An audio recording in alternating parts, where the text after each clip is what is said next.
اللہ تبارک و تعالیٰ قرآن مقدس میں ارشاد فرماتا ہے وَلَا تَقْرَبُوا الزِّنَا إِنَّهُ كَانَ فَاحِشًا وَسَاءَ سَبِيلًا، کہ زنا کے قریب بھی مت جاؤ،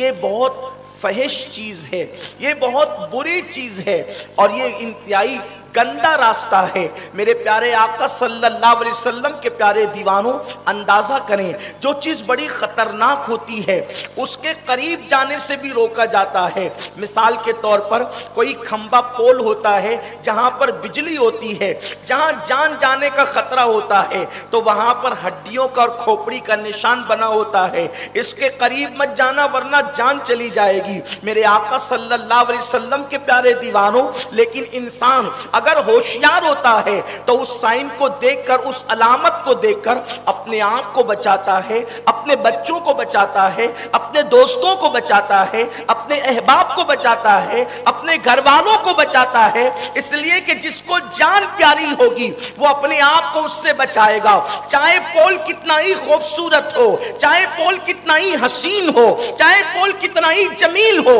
چاہے پول کتنا ہی اچھا لگ رہا ہو، لیکن جان کو خطرہ ہے اور روک دیا گیا کہ اس کے قریب مت جانا، تو انسان اس کے قریب نہ جا کر اپنی جان کی حفاظت کرتا ہے۔ مگر کوئی نادان پول کی خوبصورتی کو دیکھ کر اگر اس کے قریب چلا جائے اور اس کو ٹچ کر دے تو اس کی جان چلی جائے گی۔ یاد رکھو، اگر کسی ایسے پول کے پاس گئے جہاں پر بجلی کا کرنٹ ہو اور آپ کو پہلے سے آگاہ کیا گیا تو آپ کی جان جانے کا خطرہ ہے، لیکن زنا وہ بدترین کرنٹ ہے جس کے قریب جانے سے ایمان جانے کا خطرہ ہے۔ اس لیے کہ اللہ کے حبیب غیب داں نبی صلی اللہ علیہ وآلہ وسلم نے ارشاد فرمایا، میرے اور آپ کے آقا مصطفیٰ جان رحمت صلی اللہ علیہ وآلہ وسلم ارشاد فرماتے ہیں کہ جب کوئی مومن زنا کرتا ہے تو اس وقت اس کے سینے سے ایمان نکل جاتا ہے، جس وقت وہ زنا میں مصروف رہتا ہے اس وقت وہ مومن نہیں ہوتا،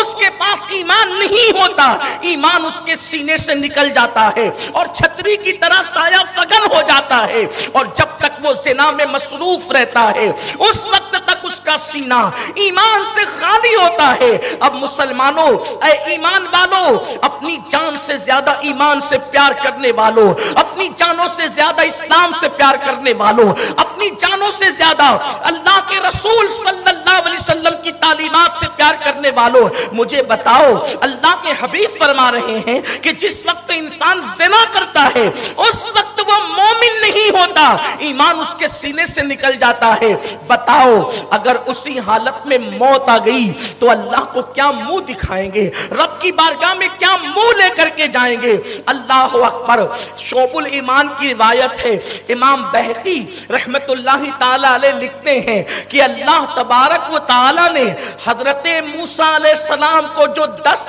آیتیں خصوصی ان کے لیے عطا کی، اللہ تعالیٰ نے حضرت موسیٰ علیہ السلام کو جو 10 آیتیں ان کے لیے خاص عطا کی،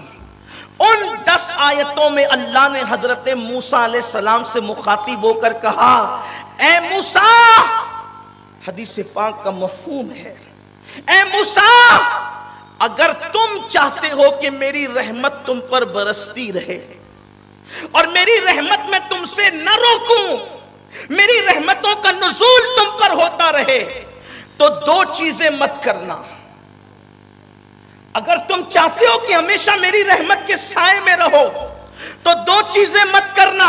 اور اگر تم نے 2 چیزیں کر لی تو میں تم سے بھی اپنی رحمت کو روک لوں گا، میں تم سے بھی اپنی رحمت کو روک لوں گا۔ حالانکہ نبی معصوم ہوتا ہے، نبی گناہ نہیں کرتا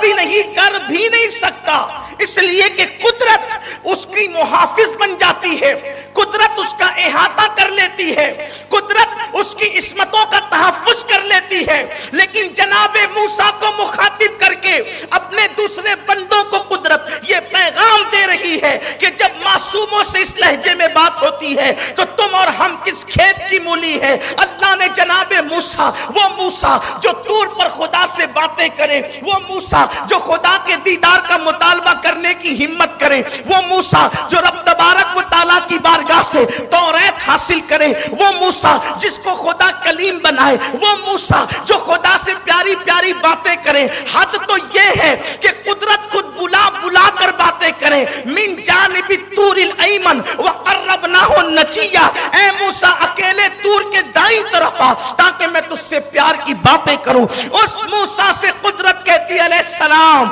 کہ اے موسیٰ اگر تو نے دو کام کر لیا تو میری رحمت تجھ سے بھی رک جائے گی، میں اپنی رحمت کو تجھ سے بھی روک لوں گا۔ حضرت موسیٰ نے پوچھا اللہ وہ کیا ہے؟ فرمایا اگر تو زنا کرے اور چوری کرے تو میں تجھ سے بھی اپنی رحمت کو روک لوں گا۔ حالانکہ نبی یہ کام نہیں کر سکتے، اس کام کا تصور بھی نہیں کر سکتے، مگر موسیٰ کو مخاطب کر کے،